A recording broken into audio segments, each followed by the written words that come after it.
1948년 5월 14일 이스라엘이 무지성 건국을 선포해버리자마자 그날 밤 팔레스타인을 선두로 아랍 국가인 이집트, 요르단, 레바논, 시리아, 이라크가 편먹고 바로 이스라엘을 침공해버립니다. 1차 중동전쟁의 발발이죠.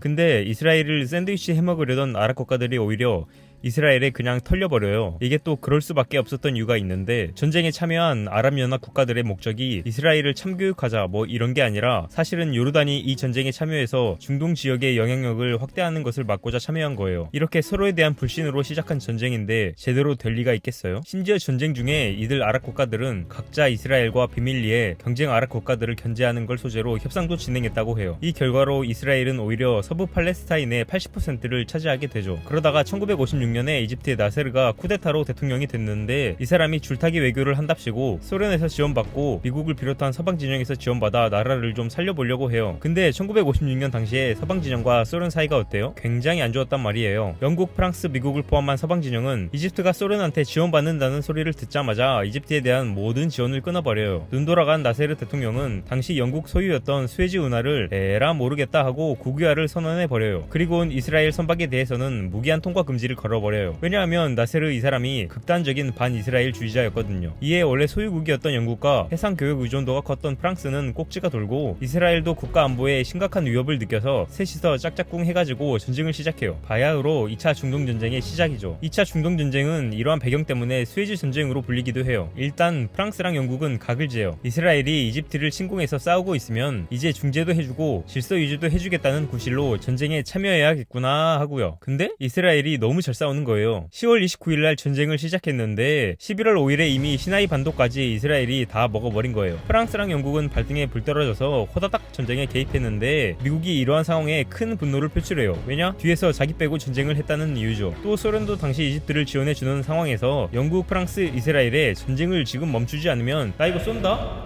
진짜 쏜다? 하면서 핵을 발사한다고 겁주기 시작해요. 솔직히 미국 입장에선 스웨즈 운하 그거 하나 때문에 소련이랑 세계 3차 대전 할 생각은 없었어요. 그래서 일단 영국이랑 프랑스에 바로 경제 제재 때리고 항공모함을 지중해로 보내요. 영국, 프랑스를 겁주려고요. 미국이랑 소련이 저렇게 두 눈 시퍼렇게 뜨고 지켜보고 있는데 영국, 프랑스, 이스라엘이 별 수 있겠어요? 근데 다 빼야죠. 이렇게 2차 중동전쟁은 끝이 나고 이집트는 졌지만 외교적으로 본다면 이긴 그런 결과를 얻게 돼요. 2차 중동전쟁의 결과로 세상을 선도하는 줄 알았던 유럽이 사실은 허세 가득한 아갈 요정이었고, 미국과 소련이 진짜 세계의 짱이라는 걸 세상 사람 모두가 알게 돼요. 2차 세계대전 당시 영국 총리였던 처칠은 영국의 좋은 시절은 이제 다 갔구나 하고 대성통곡을 했다고 하네요. 이렇게 두 번의 중동 전쟁 결과로 이스라엘은 후달리기 시작해요. 중동의 악동으로 낙인찍히고 세계의 눈치를 볼 수밖에 없었죠. 그러면서도 이집트랑 주변 중동 국가들이랑은 크고 작은 푸닥거리는 계속해요. 특히 2차 중동 전쟁에서 정신승리한 이집트가 여기저기서 자꾸 깐족대는 게 이스라엘은 너무 거슬렸어요. 그러다가 이집트가 선을 넘어버린 거예요. 이스라엘 앞바다에서 무력 지휘를 했거든요. 이스라엘은 혼신의 힘을 담은 선빵을 이집트에 날려버려요. 아무래도 세계의 눈치가 보이다 보니까 다른 나라에서 간섭하기 전에 분노를 다 표출해야겠다 한 거죠. 그렇게 이스라엘의 분노의 선빵으로 3차 중동전쟁이 시작돼요. 이집트는 이번 전쟁이 일어나기 전까지 이스라엘 군대를 그냥 핫바지로 봤어요. 2차 중동전쟁 정신승리에 너무 취한 거죠. 이러한 방심의 결과로 6일 만에 이스라엘은 이집트 시나이 반도를 완전히 장악하고 동시에 후방의 시리아와 요르단도 침공해 지금의 서안지구와 골란고원까지 점령해버려요. 전쟁 시작 하루째인 1967년 6월 5일부터 6월 10일까지 모든 게 단 6일 만에 일어났죠. 그래서 6일 전쟁이라고도 불려요. 그렇게 승리한 이스라엘은 본인들이 점령한 영토를 다시 돌려주는 조건으로 유대 국가에 대한 인정과 평화협정, 그리고 바난 지역에 대한 비무장을 조건으로 쇼부를 보려고 해요. 근데 아랍 국가들이 자존심이 있지 그냥 쌩까버려요. 이렇게 소모전이 계속되다가 1970년에 휴전 협상이 타결됐는데 말만 휴전이지 국지전은 계속돼요. 근데 이 와중에 이집트는 이 6일 전쟁을 교훈 삼아 군대 시스템도 싹 다 바꾸고 소련으로부터 최신식 무기도 수입해와요. 피해 복수를 위해 이를 갈죠. 근데 이젠 6일 전쟁 뽕에 취한 이스라엘이 방심해요. 1973년 10월 6일 이집트가 기습적인 공격을 감행해요. 이스라엘은 이미 전쟁 전에 이집트의 상황에 대해 보고받았었는데 구라핑으로 판단하고 안 믿어요. 그렇게 이스라엘은 손 쓸 새도 없이 계속 맞아요. 이러다가 땅 다 뺏기고 국민들 지중해에 다 빠져 죽겠다 싶어서 이제 미국한테 급하게 도움을 요청하는데, 미국도 당시에 대통령이었던 닉슨이 워터게이트 사건에 휘말리면서 이스라엘을 지원하는 걸 가지고 자꾸 밀당을 해요. 뭐 그러다가 결국 지원을 해주는데 있는데 확실히 미국 치트키가 대단한 게 지원을 받자마자 이제 이스라엘이 이집트를 상대로 바로 전세를 역전해요. 그래가지고 이스라엘이 이제 이집트를 아예 박살내려고 시나이 반도를 넘어 본토로 가려고 하는데 미국과 소련이 개입해서 말려요. 두 국가 모두 확전을 하기 싫은 거죠. 이집트가 본토를 침공받으면 소련이 개입해야 되는데 그럼 미국도 자동 참전이거든요. 미국은 이스라엘이 이집트를 본격적으로 침공하려고 한다면 소련과 손을 잡고 아예 이집트 편에 서서 이스라엘과 싸울 거라는 최후 통첩을 날려요. 미국도 초강수를 든 거죠. 그러면서 미국의 카터 대통령의 중재로 캠프 데이비드 협정을 체결하는데 이 협정으로 이스라엘은 이집트의 시나이 반도를 반환하고 스웨즈 운하 이용권을 얻어요. 그 외에 이스라엘이 3차 중동전쟁 때부터 점령했던 땅들은 이스라엘이 계속 관리하는 조건을 걸고요. 이번에 4차 중동전쟁의 결과로 이스라엘과 아랍 국가들 사이에는 표면적인 평화가 찾아오지만 4번에 걸친 전쟁으로 발생한 아랍 난민 문제 때문에 유대인과 아랍인 간의 갈등은 더욱 골이 깊어져요. 또 미국 입장에서 그냥 무지성 악동인 줄 알았던 이스라엘이 그래도 미국 말은 잘 듣는 똘똘한 나라구나 해서 이스라엘을 중동 정세를 관리하고 소련을 견제하는 거점으로 삼게 돼요. 자, 이렇게 중동 아랍 국가들이랑 지겹게 전쟁하고 있는데 이젠 이스라엘 내부에서의 문제가 커지기 시작해요. 팔레스타인 사람인 아세르 야라파트가 가자 지구에서 팔레스타인 해방기구 PLO라는 걸 만들었거든요. 이 PLO는 무장투쟁 조직을 결성하고 이스라엘 내부에서 끊임없이 게릴라전을 펼쳐요. 적은 병력으로 치고 빠지고 한 거죠. 그러다가 1987년 인피파다라는 게 일어나는데 인피파다란 아랍어로 봉기 또는 반란이라는 뜻으로 이 인피파다가 1990년까지 계속돼요. 이 과정에서 양측에 1000명이 넘는 사상자가 발생하기도 하죠. 인피파다 중간인 1987년에는 아라파트가 팔레스타인 국가 독립을 일방적으로 선포해버리기도 해요. 거점도 서한지구로 옮기고요. 그러면서 하마스라는 단체가 등장하는데 이 하마스라는 단체는 원래 피에로 산하 단체였다가 노선 차이로 갈라진 극우 성향을 띠는 단체예요. 2022년 현재까지도 가자지구를 점령하고 있고 이스라엘을 상대로 끊임없이 무장투쟁을 하고 있죠. 최근에 있었던 이스라엘 아이언돔 사건 아시죠? 그때 이스라엘이 아이언돔으로 방어한 게 하마스에서 쏜 미사일이에요. 기존의 피에로는 PA 즉 파타가 계승했는데 이들은 사회주의 성향으로 서한지구에서 비교적 온건하게 이스라엘과 대립하고 있죠. 근데 파타도 부정부패로 악명이 자자해요. 하마스와 파타 똥과 설사의 대결이죠. 결국 지금 팔레스타인 지역은 3개로 분리되는 거예요. 파타의 서한지구, 하마스의 가자지구, 그리고 이스라엘. 이러니 팔레스타인의 평화가 요원할 수밖에 없는 거죠. 이스라엘과 팔레스타인 그리고 중동 아랍 지역 국가들은 지금 이 시간에도 계속 눈치 게임하면서 티격태격하고 있어요. 뉴스에만 안 나올 뿐이죠. 제 살아생전에 팔레스타인 지역에 마음 놓고 여행 다닐 수 있는 날이 올려인지 모르겠네요. 이상 분쟁 지식이었습니다.